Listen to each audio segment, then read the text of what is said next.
pomeriggio e ben ritrovati con l'informazione flash di New Sicilia. Di seguito i titoli più importanti del pomeriggio.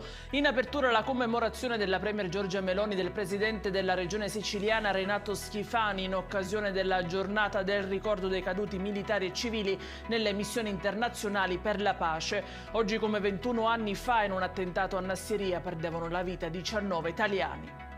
Nel Palermitano ed esattamente ad Aspra, una frazione marinara di Bagheria, è stata disarticolata una piazza di spaccio. La Polizia di Stato ha emesso 5 misure cautelari a carico di soggetti accusati di far parte di un'associazione a delinquere finalizzata alla vendita di crack.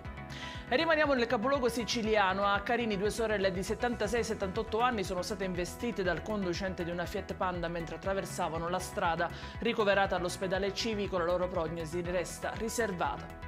Nel Messinese si indaga invece sulle cause di un incendio che nella notte ha divorato 6 auto che si trovavano nel piazzale espositivo di una concessionaria a Mili. Siamo nella zona sud della città dello Stretto. E in chiusura il meteo. Domani ancora qualche goccia di pioggia bagnerà la Sicilia, ma senza fenomeni significativi come nei giorni scorsi. Temperature invece in calo. Ed è tutto per questa edizione. Dettagli su queste notizie, come sempre vi ricordo, le trovate sul nostro sito www.newsicilia.it e sui nostri canali social. Grazie per averci seguito. Appuntamento a domani alle 13:30 con nuovi aggiornamenti.